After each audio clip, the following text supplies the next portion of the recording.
Aduh, ini dongeng dari para pasukan daster begitu ya. Begini ya, coba Anda belajar dengan baik. Bernalarlah dengan baik. Apa mungkinkah Katolik yang menjadi pemilih Alkitab?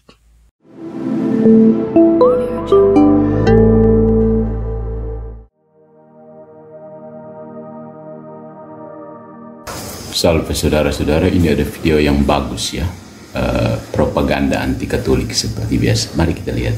Bagaimana dengan Alkitab yang Anda pakai? Bukankah Alkitab dari Katolik? Ngaca, Pak. Aduh, ini dongeng dari para pasukan daster begitu ya. Begini ya, coba Anda belajar dengan baik. Bernalarlah dengan baik. Apa mungkinkah Katolik yang menjadi pemilih Alkitab? Berarti kalau begitu, Alkitab itu adalah firman Katolik. Firman Paus, berarti bukan firman Tuhan. Jadi Anda harus tahu, abad pertama yang menulis Alkitab Perjanjian Baru adalah para Rasul Kristus. Dan tidak ada satu orang pun Rasul Kristus itu bagian daripada Katolik. Ya. Dan Anda harus juga tahu bahwa di dalam Alkitab tidak pernah sekalipun nama gereja Katolik disebut.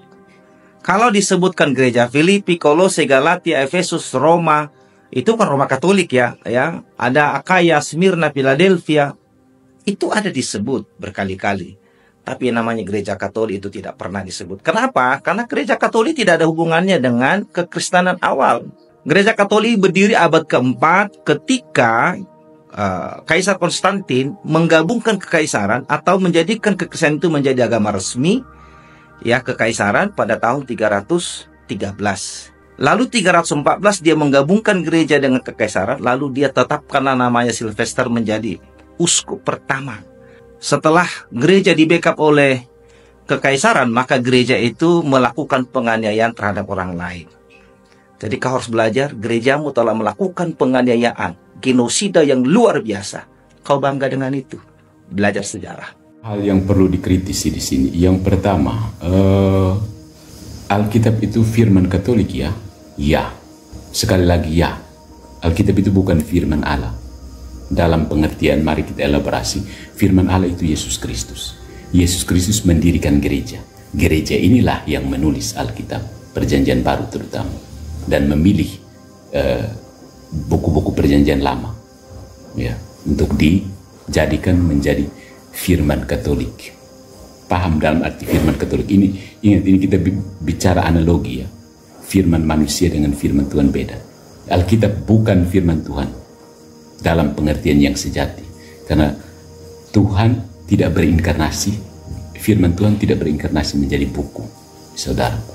Dia berinkarnasi dari manusia. Kemudian manusia itu mendirikan gereja. Dia memberikan kuasa mengajar kepada gereja itu. Itu yang pertama. Jadi Alkitab itu firman Katolik, firman Paus dalam arti tentu ya. Harus ditegaskan dengan pengertian penjelasan seperlunya. Yang kedua, gereja sama sekali Alkitab sama sekali tidak menyinggung Katolik. What's the problem? Tuhan itu Katolik kan, saya sudah bilang. Katolik itu kan kata sifat kan. Dalam sejarah, kalau kamu mau jujur belajar sejarah, orang-orang yang keluar dari gereja Kristus itulah yang memilih nama yang lain. Akhirnya mereka marah bahwa tidak boleh pakai Katolik karena kami juga harus Katolik, begitu kan? Ya. Jadi tanya ini orang, coba cek dia. Kau belajar sejarah dan periksa, kau pun gereja itu siapa yang buat?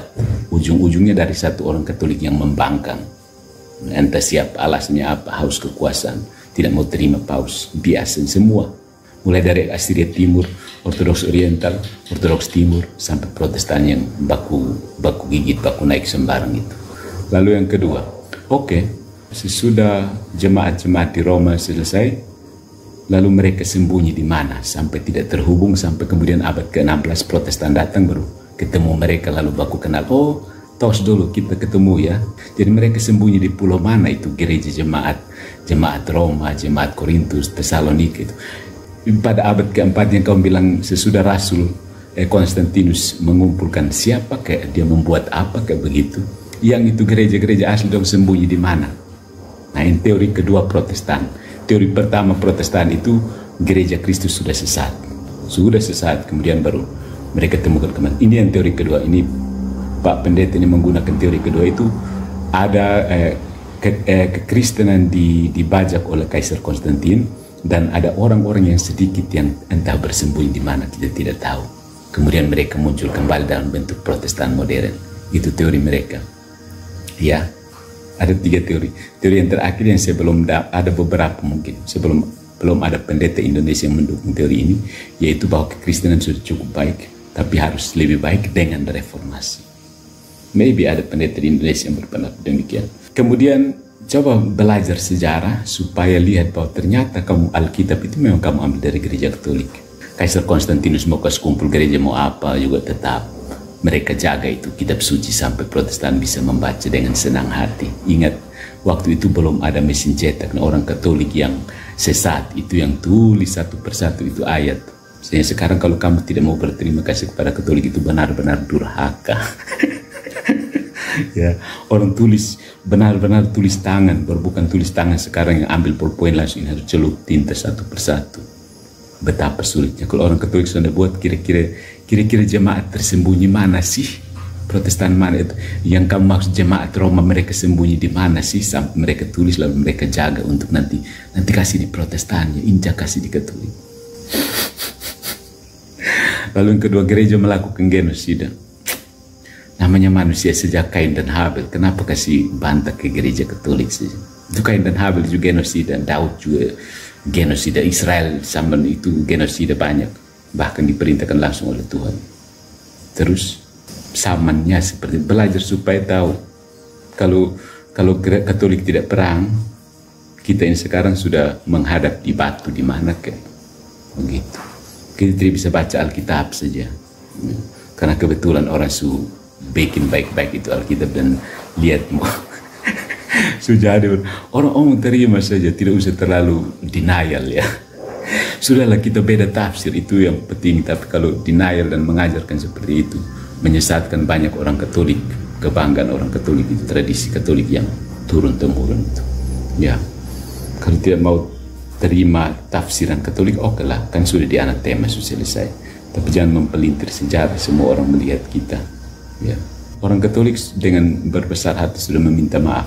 Bagaimana dengan Inkuisisi Protestan? Saya belum lihat satu pemimpin Protestan pun mengumumkan melalui siaran resmi bahwa orang Protestan meminta maaf, terutama pada saat di negara-negara Protestan orang Katolik dilarang misa, hukuman mati kalau kedapatan, biarawan biarawati terutama diapakan. Kamu tahu?